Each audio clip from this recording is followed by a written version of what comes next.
Hi, I'm Greg Epstein, and I am very proud to be one of the graduates of this institute as a humanist rabbi. And I'm delighted to introduce the Zach's Professor of Jewish Studies, Jewish History, and the Director of the Jewish Studies program at the University of Toronto. Professor Derek Penslar is an expert on the history of modern European Jewry, of Zionism, and of Israel. He's the author and editor of 10 really fine books, including this most recent one, Israel in History, The Jewish State in Comparative Perspective. And among other things, he's now at work on a documentary history of Zionism, so extremely well qualified to really take us on quite a challenging journey. And Derek has been with us at the colloquium a couple of times before. He was with us in 1997, a decade ago now, at the colloquium on reclaiming Jewish history, and again for anti-Semitism, 03, right? And now Derek is not technically a member of the ideological member of the movement of humanistic Judaism, as he and I were talking, and yet he really has made a phenomenal fit here for us and with us, and we've so much enjoyed his participation here. And I was thinking about what might it be that would make Derek such a great fit if he doesn't particularly happen to be a member, a card-carrying member of the movement. And I think it's because we value a couple of things here in this movement that are really passions for Derek. And Derek is he's a real pioneer, and he is an intellectual adventurer, not simply a scholar in the sense of somebody who sits with books and pores over them until he memorizes them all, but an intellectual pioneer. As a grad student in the 80s, Professor Penslar spent several months at the gorgeous kibbutz Ma'agan Michael, in just north of Caesarea, or Caesarea in Israel, and he describes his study there, his time there, as similar to, I'll quote, that of scores of North American youth who, of course, came to identify with this beautiful land and the Zionist project. But I think that that's a little, if I were to just pull that one little quote out, that would really be an exaggeration of modesty, because Derek's journey in Israel at this kibbutz was not like scores of North American youth. He would sit in his ramshackle room after a long day of working very hard at the kibbutz, and by flashlight would teach himself the Hebrew that he would need to become a world-class scholar, because he was born in an assimilated family and simply did not come to Israel or come to his studies with that ability. And, you know, I myself went to Israel and wanted to be able to sit with our Israeli rabbinic colleagues and study with them for a year, which I was able to do. And I know that it is not something that scores of youth do, and it is not an easy accomplishment. And Derek really went on from that to become a world-class scholar of the text that he learned first by flashlight, by himself. And once he got back from that, he bumped up against kind of a glass ceiling, because the ethos at that time was that really only Israelis could study Zionist history. Or at the very least, that if you were going to study such a thing, then you might as well move to Israel. Why would you stay anywhere else but? And Derek was part of, as I understand it, really pioneering a change in that ethos, which has enriched our understanding of the history of Israel greatly. He helped to pioneer a historically comparative approach. And as he said about this, you know, when you're doing comparative history, as you'll see, one could sort of stack the deck of what you're comparing, and you can hide a political agenda, but I think Derek really succeeds in his mission of what he describes as applying these principles of comparison judiciously, and by doing so, steering a safe course between the Scylla of Zionist myth and the Charybdis of anti-Zionist countermyth. So I think now we can feel confident that Professor Penslar is going to take us on an odyssey through this really challenging topic and fascinating topic of Zionism and the Muslim world. So thank you very much.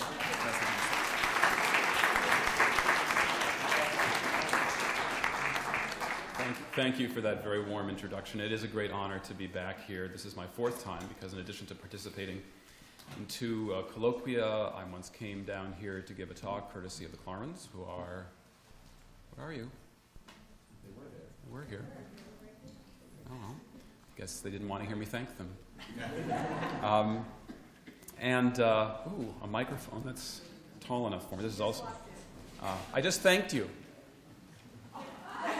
You missed it. I thanked you both for helping bring me here a few years ago to give a talk. There's an order, I think, to the way this colloquium has been planned, from last night through the general talks about Islam and about Jews and Dar al-Islam and the world of Islam. And as you'll see in just a moment, I think that this order was all fiendishly, cleverly planned ahead of time by the brilliant man whose spirit is behind this colloquium. In that, with Sherman Wine, I never felt that I had to argue about the importance of history. And I never had to argue about the need to differentiate across time and space. We would argue about everything else, but the things that really mattered, we didn't have to argue about. And what makes this colloquium unusual and deceptively, really, it's a deceptively commonplace theme. Jews and Muslims, you know, it might seem like something people are talking about a lot these days. Well, when I was given my assignment, which was to talk about Zionism in the Muslim world, I didn't even give it a second thought. I thought, oh, that's easy, I can do that. I can talk about Arab anti-Semitism. And then I realized, no, that's not what Sherwin asked for. He asked for something different. He asked for something about Islam and Zionism, the Muslim world and Zionism. That's not just the same thing as what Arabs think about Israel. It's not a contemporary issue. It's a historical one. And even though it is focused on the Middle East, it's not a parochial issue either. Because what a Muslim in Dearborn might think about Israel is not the same thing as, let's say, a Muslim in Peshawar. And what's going on in 2007 is not what was being said in 1947, and so on. But I found that even more to my surprise, as I started to do research for this, what I thought would be a piece of cake turned out to be anything but.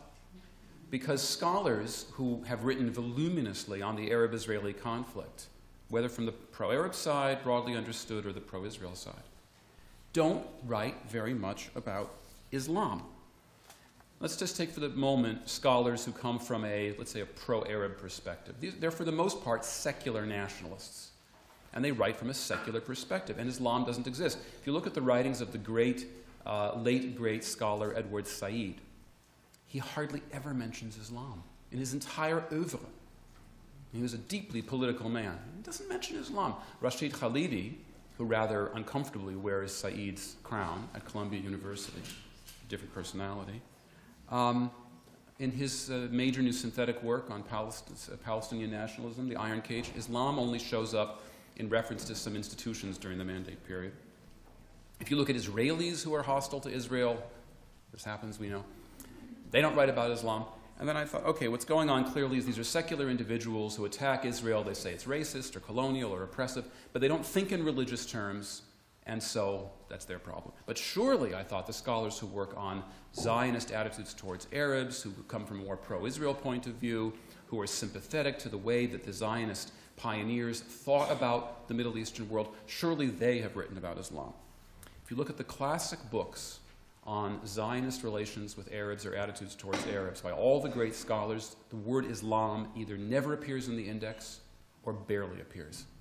It simply does not exist. So what's going on here? It's not that they're bad historians. What's going on is that historians reflect the way of thinking of the people about whom they write. That's a problem, but it can happen. And that's certainly true for people who write about Israel, because the founding fathers of Zionism and the state of Israel did not think about Islam. They just didn't. So I'm stuck with the task of talking about something that people didn't think about. But don't worry, I have stuff to say. In fact, I forgot to take off my watch because I don't want to have too much to say. If you go back to Herzl, Chaim Weizmann, David Ben-Gurion, and so on, they wrote a lot about Arabs, but very little about Islam, because they conceived of Arabs as a people just as they conceived of Jews as a people. Now, Palestinians, they did not conceive of as a people, for reasons I'll talk about in just a moment. But they didn't think about Islam. And I'll give an example. Theodor Herzl writes a magnificent utopian novel in 1902 called Alt Neuland, Old New Land, translated into Hebrew as Tel Aviv. That's where Tel Aviv name comes from, is Sokolov's translation of Alt Neuland into Hebrew 6 years before Tel Aviv was founded. Alt Neuland has one Arab character, Rashid Bey, who is identified as a Muslim, although he never does anything Muslim, but he's called a Muslim. And towards the end of the book, there's an interfaith Passover Seder. There is not a single Muslim cleric at the interfaith Passover Seder. There are rabbis, there are all kinds of Christians, Roman Catholic and Orthodox and so on, no Muslims. Because in Herzl's world, Islam as a religion simply didn't exist. People like Herzl thought a lot about Christians in the Middle East and Christian Arabs. Part of it was because the early opponents to Zionism in the Arab Middle East tended much more often to be Christian than Muslim. They were better educated, they were more European, they read European languages, they'd been exposed to European nationality theory, and they were often the merchantry in the major cities of Palestine, more concerned about Jewish competition and so on. And so Zionists were aware of Christian Arabs as Christians. Also, the Zionists were trying to win the favor of the Christian world. The English Foreign Office, the French Foreign Office, the German Foreign Office, the Vatican, you name it. Zionists were trying to present themselves against the Christian world, and they didn't even think about Islam. And so Zionists didn't think about Islam. They thought about Arabs as members of a great Arab nationality. They didn't even think about, as I mentioned just a moment ago, Palestinians as having a distinct national identity, even though certainly by 1914 it was beginning. I don't want to exaggerate the extent of Palestinian national consciousness, but you had newspapers with names like Philistine. And there clearly was opposition to Zionism that had a kind of a Palestino-Syrian bent. But even in the 1920s and 30s, when it was clear that there was a Palestinian national movement, the Zionists continued to speak about an Arab nation, pan-Arab ideology, which is very convenient if you're a Zionist. Because then you can say, well, the Arabs of Palestine, they're Arabs. They belong to the Arab nation. And so when we establish our Jewish state, either they'll go somewhere else, in which case they can be Arabs, Egypt, Syria, they'll still be Arabs. Or if they stay here, and I think Zionists did in good conscience intend for many of Palestine's Arabs to stay there, they'll be members of a national minority. So, just like Jews in Poland, they'll be members of a national minority. Not a problem. There was an exception to my generalization that Zionists didn't really think about Islam. The Hebrew University in its early days in the 1930s had a group of remarkable Orientalist scholars, such as Goitein and a marvelous group of people who thought very seriously about Islam and who identified Arab culture and Islamic culture. But these were not political leaders. These were scholars. And as Jack said, for good or for bad, scholars do not make very good, well, I say scholars don't make good prophets, tarte mashma, meaning in both meanings of the word, or both spellings of the word, PH and F.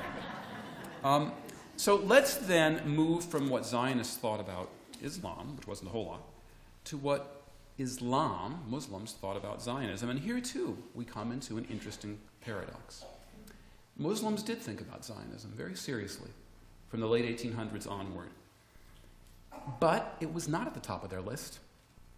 If you were an intelligent Muslim, let's say you're a bureaucrat in the Ottoman Empire, today's Turkey, Syria, Iraq, Palestine itself, Zionism is not at the top of your list of things to worry about. Your main concern is Western colonialism, the weakening of the Ottoman Empire, economic issues, economic concessions to the West. What's going to happen to purify and revive and strengthen Islam so that it can compete effectively against the blandishments of the West? That's what you're thinking about. Zionism is part of a much bigger picture. After all, Arab nationalism itself emerged out of a kind of a glorification of Islam and a desire to reform Islam. That's what all of the major Islamic reformers are writing about. It doesn't matter if they're in the Arab world or not. I mean, Muhammad Iqbal is in India, Rashid Rida is in Syria. Muhammad Abdul is in Egypt. But they're all writing about the revival of Islam in order to face the Western colonial threat. And then some of them come by derivation to the notion of, since Islam originated in Arabia, since Islam is embedded in the Arabic language, the Arabs as a people, as a nation, have a kind of a sacred, distinct quality. The origins of Arab nationalism then lie in a religious desire or religious impulse to purify Islam. Zionism is not part of this. This is what most serious Islamic reformers are thinking about in the late 18 and early 1900s.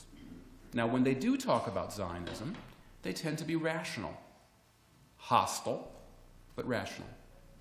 In other words, let's say again, you're an Ottoman administrator. Because I'm a bureaucrat at the University of Toronto, I like to think about other bureaucrats.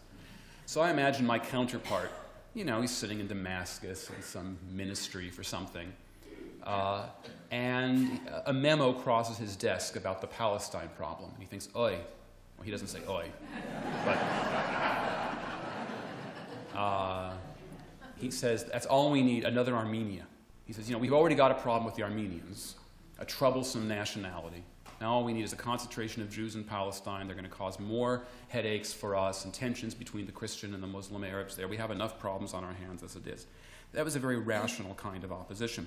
And just to give an example of this, and this is one reason I love working in archives, there's preserved in the archives in Jerusalem correspondence between Theodor Herzl and Yusuf Zia al-Khalidi, who was the former mayor of Jerusalem and a senior Ottoman bureaucrat. Now, this, I got to admit, this correspondence was published. I never like to look at the published stuff. I want to get the original documents. So I was in Israel actually working on something else, and I got these documents. And it's wonderful to see this letter written in beautiful, flowing French by this multilingual Ottoman bureaucrat who had known Moses Montefiore, the great Jewish philanthropist from the 19th century, and who writes a letter to the Grand Rabbin of France. So Khan basically says, give this to Herzl. He gives it to Herzl. What does the letter say? It's a very long letter and a beautiful letter. It says, Zionism, in principle, is great.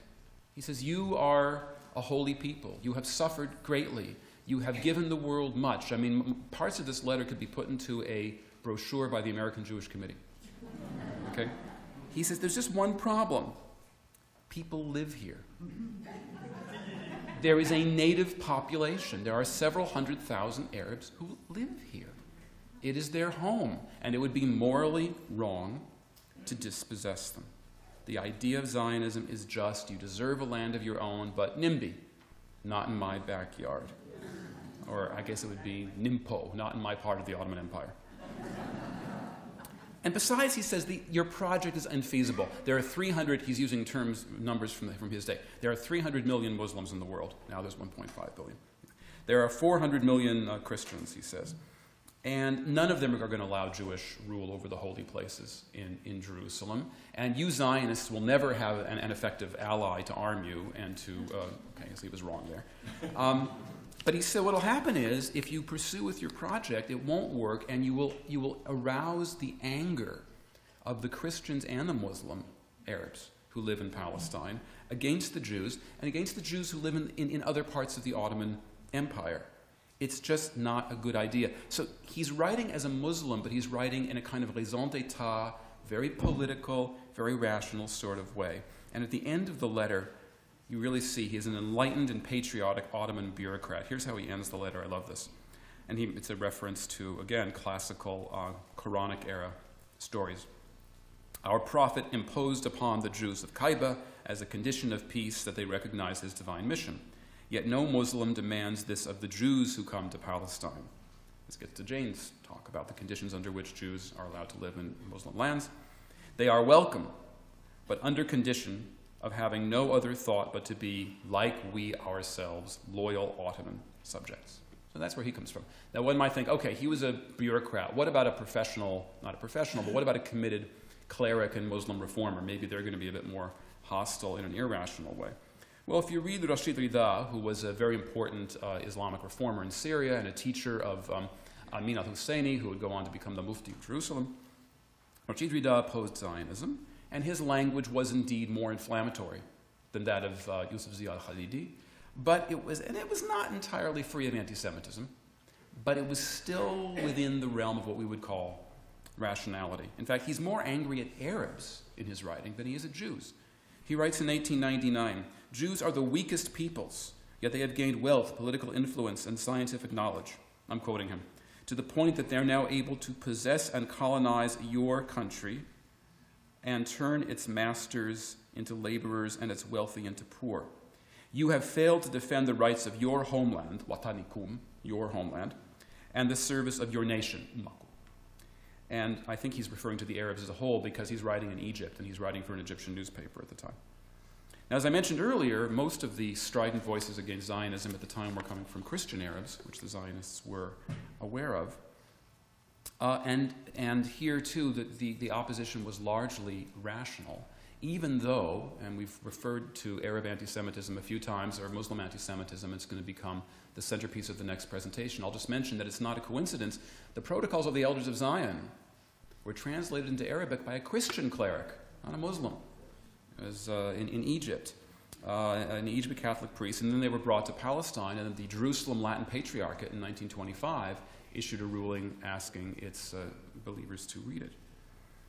So how and when does opposition to Zionism in the Arab Muslim world become Muslim?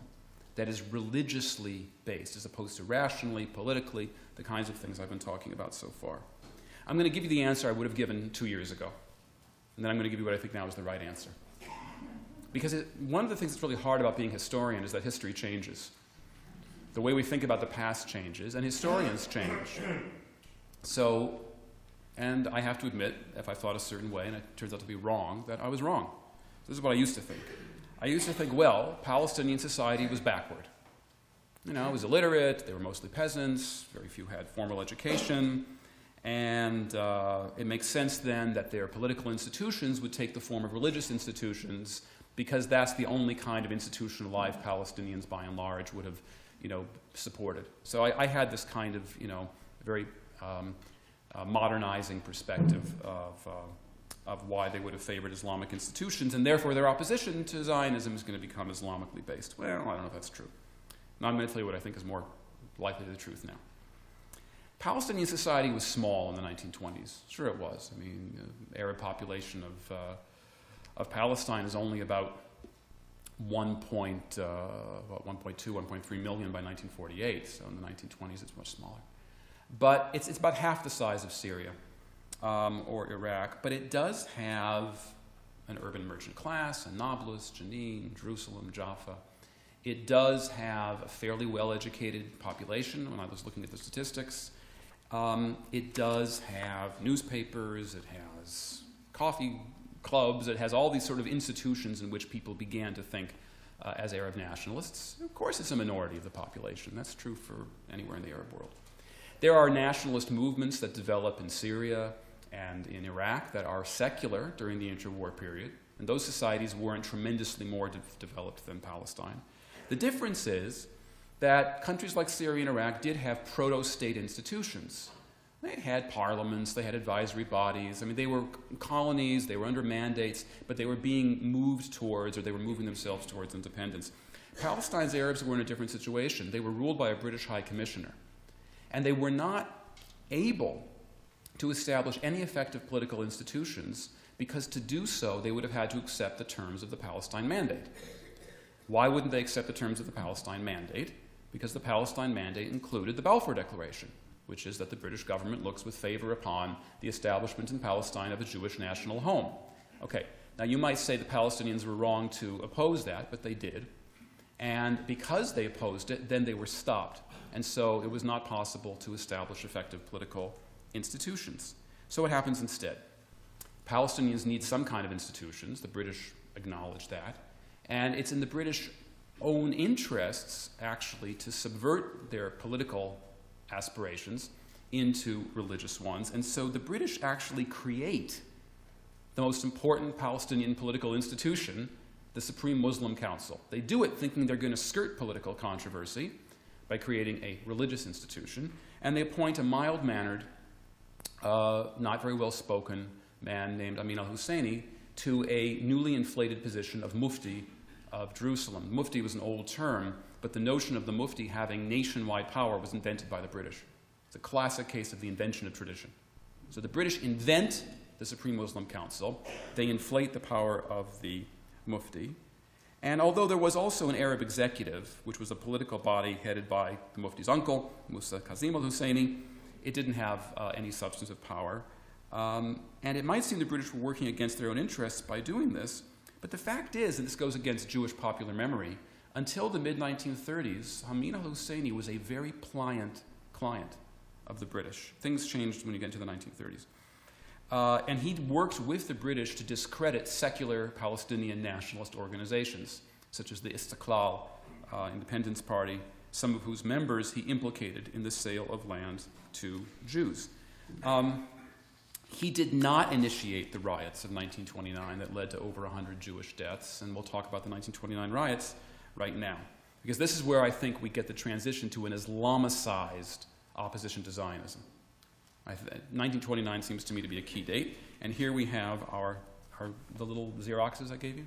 So if you have them, and there aren't enough evidently, so I think there's one for every other person. So let's share with your neighbor. There are more. Anyway, but you can share. I mean, they're photographs. So okay, I'm going to talk about the pictures in just a second.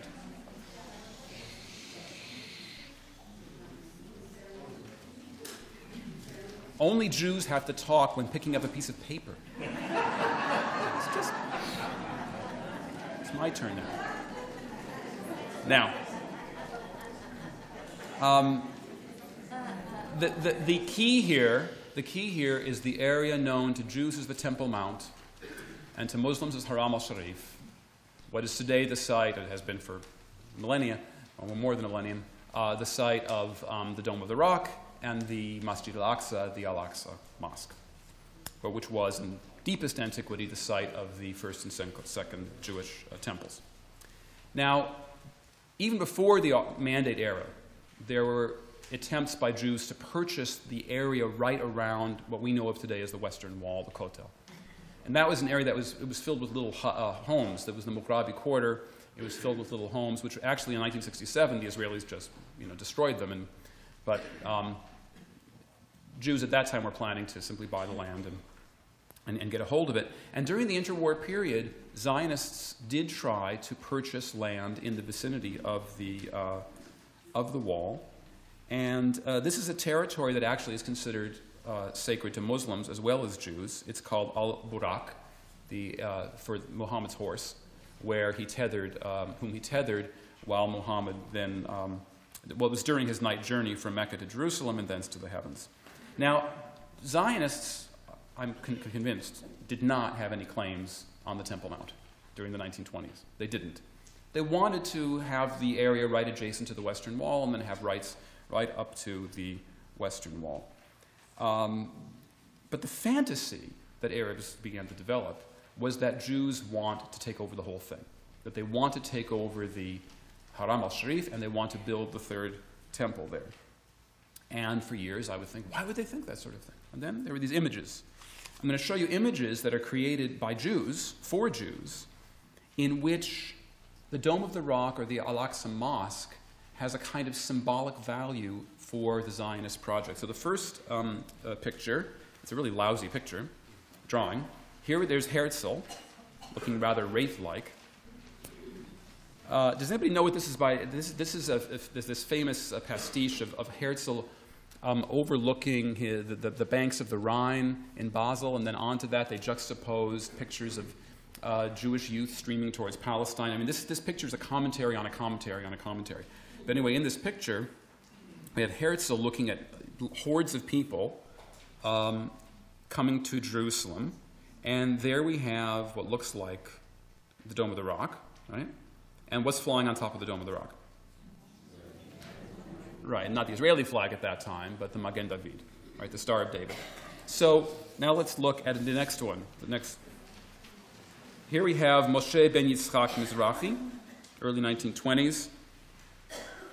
Here we have these things can be paintings, tapestries, postcards. They're images that are circulated widely in the Jewish world. So here's one. Here we have Imesh So if I forget the Jerusalem, may my, if I directly Jerusalem, right, may my right hand lose its cunning and so forth.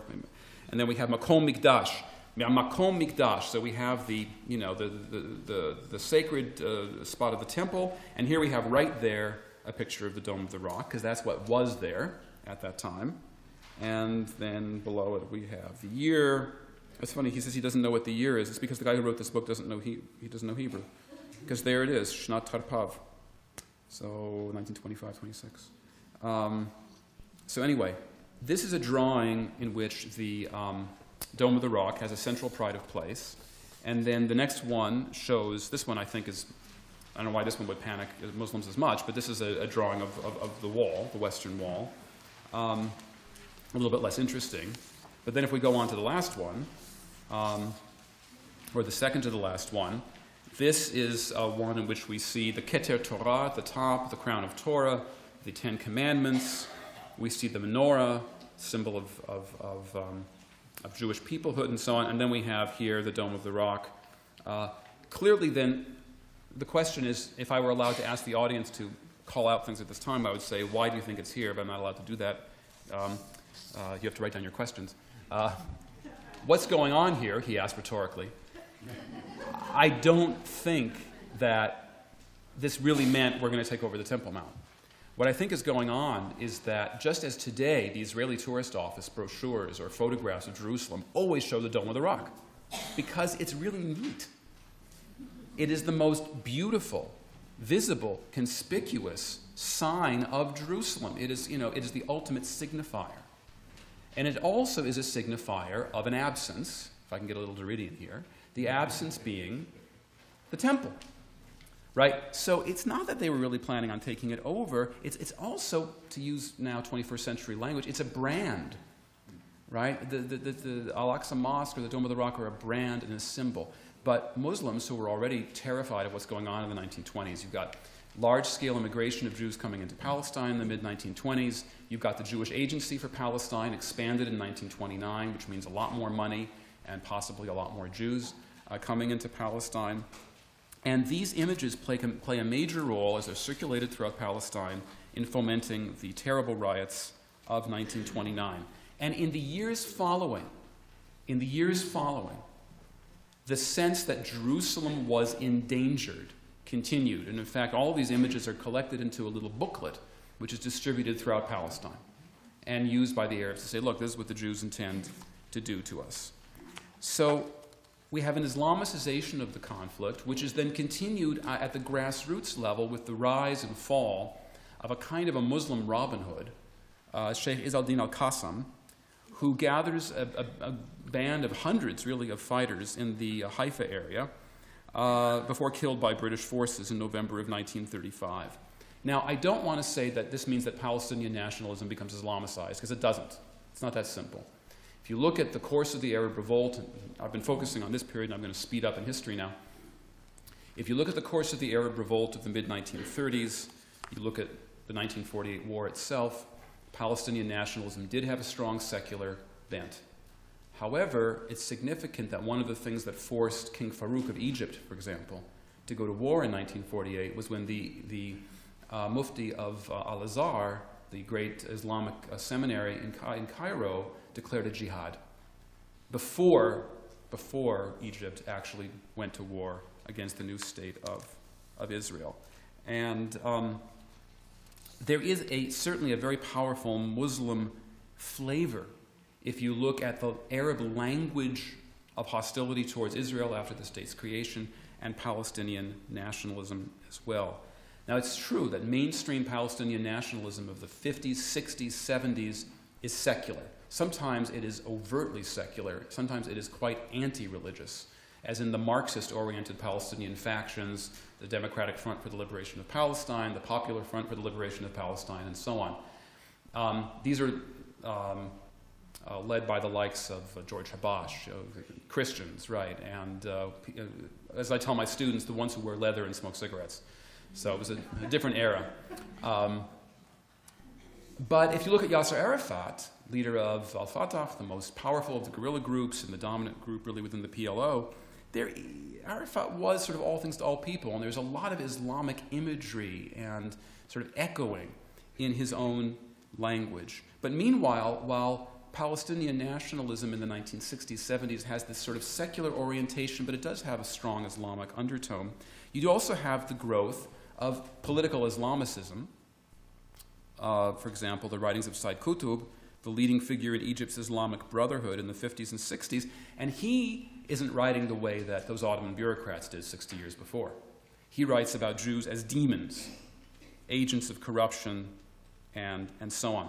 And the failure of secular Arab nationalism to accomplish any of its goals, which gets us back to last night's keynote, either to deliver the goods, right, meaning to provide stable lives for people, or to destroy Israel for that matter, the failure of the Arab states to do much of anything leads to a growing radicalization of these Islamic groups. You've got the conquest of the Old City in 1967. So now Israel actually controls Al-Haram, Haram al-Sharif. You've got the attempt, the deranged act of an Australian Christian tourist who tries to burn down the Al-Aqsa Mosque in 1969. And once again, Muslims write as if it's 1929. Al-Aqsa is in danger. And over again, that term, Al-Aqsa is in danger, has been used. In 1984, Jewish terrorists plot to do what? Blow up the Temple Mount. No besser. 1988, the Israeli government attempts to open up a tunnel that will lead into the, basically from the Old City's Muslim quarter, a tunnel leading into the Western Wall from the north side. They stop because of Arab opposition. The initiative is attempted again in 1996, this time successfully. What happens? Massive panic in the Muslim world as a whole, the Arab world, Arab-Muslim world, riots that leave over 80 dead, mostly Arab. In 1987, an Egyptian writer named Said Ayub publishes a book called Al-Masih al-Dajjal, the Antichrist, in which Jews are claimed to be obliged to destroy the Al-Aqsa Mosque. Why? Because that's where the Jewish Antichrist will rule his kingdom of perfidy from the rebuilt temple. And I don't want to go on about this too long. I want to stay on the specific topic of Muslim attitudes towards Zionism. But we have this kind of extremist language in which, to use language from the Harry Potter books, the Jew becomes Voldemort, and the United States becomes the land of the Death Eaters. Right? I mean, this is a new form of discourse. It's an opposition to Zionism not just based on the historic expropriation of the Palestinian people, but the Jew is elevated to a mythical, demonic quality. Now, Israel figures prominently not only in the, when should I stop? 10 minutes. That's fine. Israel is of concern not only to Muslims in Arab lands. 4/5 of the world's Muslims are not Arabs. And if we look at the deliberations of the Organization of the Islamic Conference, founded in 1969, which is the second largest international body in the world after the UN, Israel features a lot. And Israel means Jerusalem. And it's constantly being debated, discussed, condemned. Egypt was suspended from the conference for making peace with Israel. In 2001, the conference called on its members to suspend ties with Israel as a result of the outbreak of the Second Intifada. And the condemnations of Israel get tied up with condemnations of things happening in Jerusalem. So the 2007 meetings of one of this organization's subsidiary bodies decried Israeli excavations in the vicinity of the Al-Aqsa Mosque. This is to build the new bridge that will link the temple, the Western Wall area up with the Temple Mount, the so-called Mughrabi Gate. And finally, there is meaning in the fact that the Second Intifada was almost immediately dubbed, not just among Palestinians, but in the Muslim world as a whole, the Al-Aqsa Intifada.